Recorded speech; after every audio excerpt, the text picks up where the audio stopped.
Assalamualaikum warahmatullahi wabarakatuh.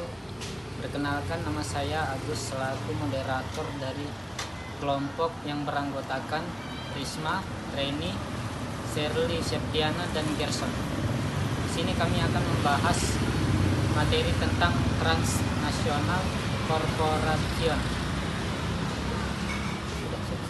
National Corporation adalah jurnal penelitian yang berorientasi pada kebijakan yang telah berlangsung lama tentang isu-isu yang berkaitan dengan investasi, perusahaan, multinasional, dan pembangunan. Ini adalah jurnal resmi Perserikatan Bangsa-Bangsa atau PBB yang dikelola oleh NCTAD. Dengan demikian, ia memiliki jangkauan global, jejak kebijakan pembangunan yang kuat, dan potensi dampak yang tinggi di luar komunikasi ilmiah. Pada era globalisasi saat ini, arus perdagangan dan jasa tidak hanya di dalam negeri saja, namun telah menjangkau transaksi ke seluruh belahan dunia. Batas-batas negara bukan lagi halangan dalam bertransaksi. Situasi ini kemudian menuntut perusahaan-perusahaan untuk melakukan ekspansi bisnis tanpa terikat dalam tapal batas suatu negara atau transnational corporations, selanjutnya disebut dengan TNC. Dengan demikian, perusahaan-perusahaan TNC dapat mengembangkan usahanya ke seluruh dunia dan membuka cabang perusahaan di negara lain. Assalamualaikum warahmatullahi wabarakatuh. Di sini saya akan melanjutkan presentasi dari kelompok teman saya. Untuk era globalisasi ditandai dengan memudarnya batas-batas antar negara dan melemahnya kedaulatan atau sovereignty negara. Aktor-aktor yang terlibat dalam dinamika politik internasional juga semakin variatif dan banyak.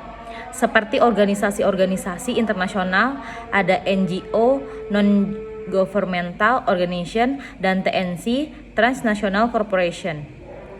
Aktor-aktor ini dapat mempengaruhi kebijakan suatu negara, baik itu kebijakan dalam maupun luar negeri, dengan skala pengaruh yang bervariasi.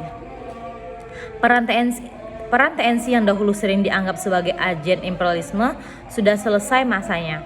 Saat ini TNC terlihat sebagai agen yang dapat mengintegrasikan kemajuan untuk negara, khususnya dalam hal teknologi dan inovasi yang dapat mengatasi dilema pemerintah suatu negara dalam hal mengimbangi tuntutan nasional dan internasional.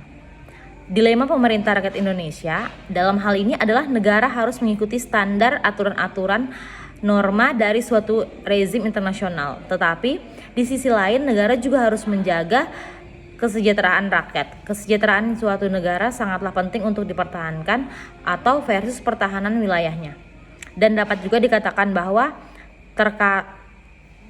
tekanan struktural mendorong pemerintah menjadi lebih jauh dan lebih tepat ke dalam pelukan TNC.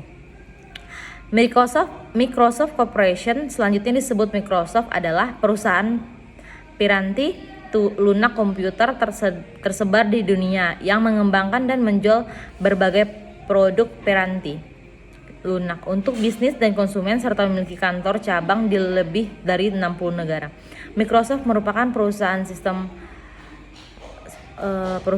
operasi untuk komputer pribadi yang paling banyak digunakan di dunia, yang memiliki kantor pusatnya di Redmond, Amerika Serikat. Dalam hal ini adalah Microsoft adalah TNC dan memiliki pengaruh terhadap kebijakan dalam negeri Indonesia, menyangkut hak dan kekayaannya intelektual terhadap produk-produknya. Ini merupakan salah satu contoh dampak era globalisasi yang tidak mudah dibendung negara. Selanjutnya saya serahkan ke moderator. Menurut International Data Corporation, dengan mengurangi data pembajakan sebesar 10% saja, dari 87% menjadi 77%, misalnya, dapat memberikan dampak yang signifikan untuk mendorong pertumbuhan ekonomi, menciptakan tenaga kerja, membuka peluang bisnis, dan menambah pemasukan pajak bagi negara. Perkiraan firma riset pasar edisi menunjukkan pembajakan hingga 77% akan mampu menambah laju perekonomian Indonesia sebesar 3,4 triliun dolar dan memberikan peluang 3.000 lapangan kerja baru dan meningkatkan penghasilan industri lokal lebih dari 1,5 juta dolar. Bumi ini terancam dengan berbagai kasus lingkungan, baik yang disebabkan oleh kegiatan pembangunan suatu negara atau oleh perusahaan transnasional corporation atau TNC yang menanamkan modalnya di negara berkembang. Kekuatan ekonomi perusahaan transnasional atau TNC selanjutnya akan disebut TNCS tidak diragukan lagi. Perusahaan ini merupakan pergerakan ekonomi global. TNCS memiliki kemampuan mengatur dan menguasai perdagangan internasional, investasi, dan ahli teknologi.